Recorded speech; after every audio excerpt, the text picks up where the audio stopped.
Hello there, now with me, Radzi Ahmad for TVS English News at 5. Our top story. Premier Sarawak, Dato' Patinggi Tan Sri Abang Johari Tun Openg has rubbished claims of any conspiracy to topple the current unity government and that it was only fear-mongering rumors circulating on social media. The Gabungan Party Sarawak GPS chairman said that he is in the dark of the recent happenings brewing in the West and stressed that as one of the coalition parties in the unity government, political stability is of the utmost importance. Prime Minister Datuk Sri Anwar Ibrahim wishes all the Buddhists in the country a happy WESAK Day. In his Facebook post today, Anwar said WESAK Day is a big day for Buddhists as it commemorates the three important events in the life of Gautama Buddha, namely his birth, enlightenment, and death. The message conveyed by the Prime Minister was that the diverse festivals and cultures present in the country should serve as a means to enlighten Malaysians and promote love, peace and understanding, which in turn would help prevent the demise of the pluralistic way of life in the country. The 2023 WESAK Day celebration exemplifies the spirit of unity among the multiracial and multi-religious people of Sarawak. Deputy Premier of Sarawak, Dato' Amar Douglas Uga Ambas, in a speech read by Dato' Sri Dr. Sim Koi Hian, said a nation can only progress if its people are strong and resilient. Being strong and resilient does not only refer to the people's physical health, but more importantly, the strong bond, support, and great patriotism among the multiracial and religious people. To love the country is to love its to love its people, and to love its people is to respect each other despite their race and religions. Buddhist organizations are encouraged and obligated to play a common role to motivate positivity in the hearts of the people. Solidarity is the key for the Malaysian Buddhist community to accomplish this mission.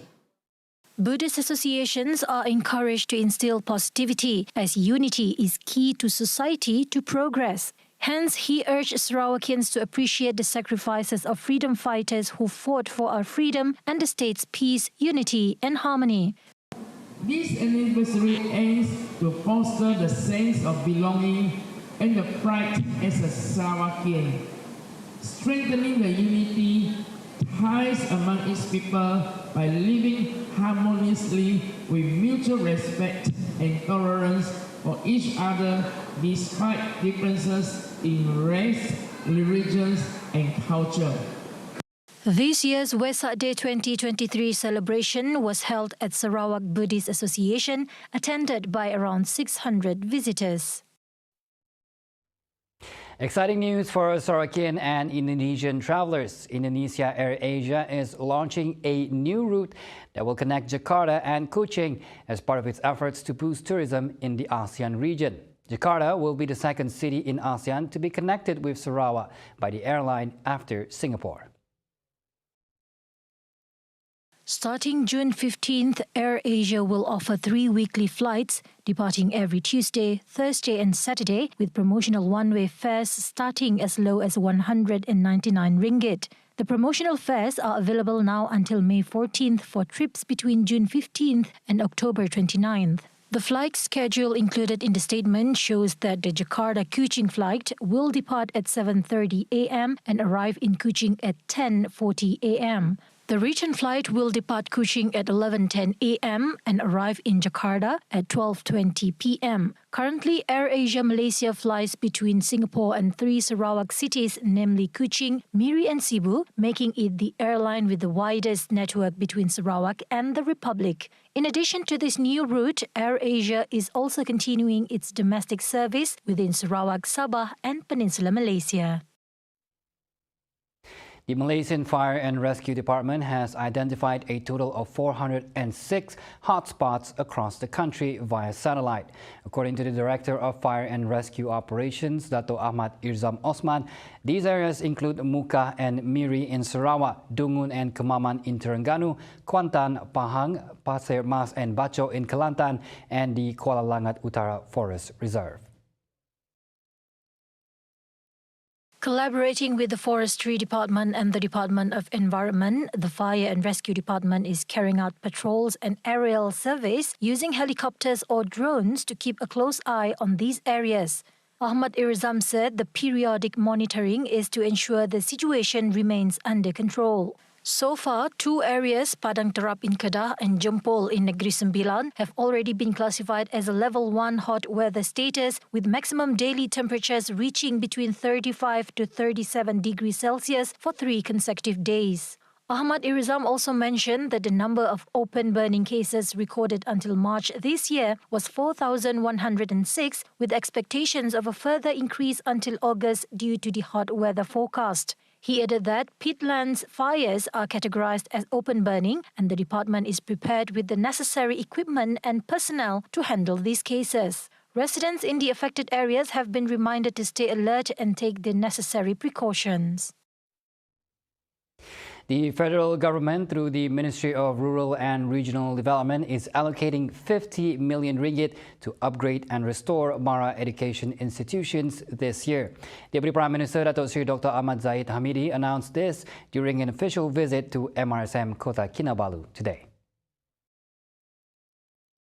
Zahid said of that amount, 25 million will go to Maktab Rendah Sains Mara, 17 million to Institut Kemahiran Mara and College Kemahiran Tinggi Mara, while 8 million will go to College Mara and College Professional Mara. Zahid, who is also Minister of Rural and Regional Development, said 2.347 million ringgit has also been allocated to IPMA in Sabah, while MRSM Kota Kinabalu received 250,000 ringgit. In his speech, he said that his ministry's leaders were ordered to not play down the issues faced by MRSM and other institutions under the ministry, as he was informed that some MRSM are plagued by issues such as no water supply and cracked buildings. With the allocation, Zahid hopes that all renovation and upgrading projects on these institutions could be completed by this year and ensure the effectiveness of the efforts undertaken by all agencies under the Ministry of Rural and Regional Development. Meanwhile, he also announced an allocation of 500,000 ringgit to Persatuan Bekas Pelajar MRSM or Ansara, which has over 200,000 members.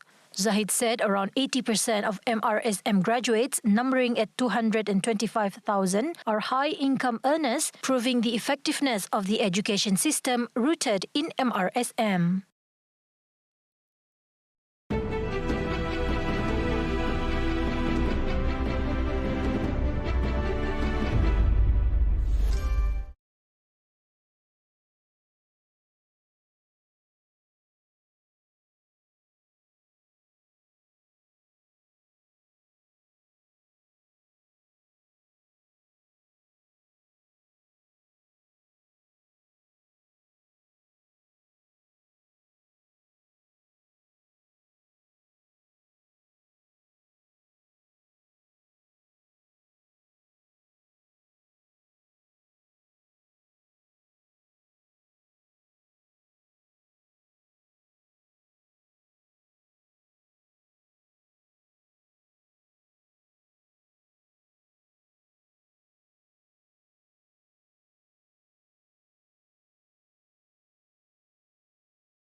Welcome back. The minimum wage should be based on various aspects, including the job sector, academic qualifications, experience, and skills, so as to be fair to all parties. National Association of Skilled Workers Secretary General Muhammad Rizan Hassan said it is unfair to give consideration based on academic qualifications alone, as it can be manipulated by employers. Rizan added that employers' manipulation is not healthy for the job market, as it gives a signal that Malaysia is lagging behind some countries when it comes to hiring skilled workers. He continued by saying that even in Thailand and Vietnam, Malaysian skilled graduates are offered jobs with higher salaries. However, this will cause a continuous brain drain in Malaysia. Rizan said this in response to Prime Minister Datuk Seri Anwar Ibrahim's statement regarding minimum wage. Anwar also stated in his speech on Labor Day that the issue of minimum wage implementation will be discussed in the cabinet meeting next month to get a once and for all solution. A question lingers on the minds of Malaysian sport fans after the Minister of Youth and Sports, Hannah Yeoh, announced the country's targets for the 2023 SEA Games in Cambodia. Is it worth the gamble, or is it a case of mistaken optimism? The target set by Yeoh of 40 gold, 37 silver and 64 bronze medals to win at the SEA Games are much higher than the medal tally that the contingent managed to secure at the previous edition of the Games in Hanoi, Vietnam. With Malaysia losing 18 potential gold, 16 silver and 30 bronze following the host decision previously in Vietnam, the current medal target will undoubtedly pose a formidable challenge for the athletes to achieve the key performance index. The Malaysian contingent is taking the same approach as in Vietnam by fielding 400 new faces of the 667 athletes, and many parties are anticipating whether these sportsmen can create magic on Cambodian soil or return empty-handed.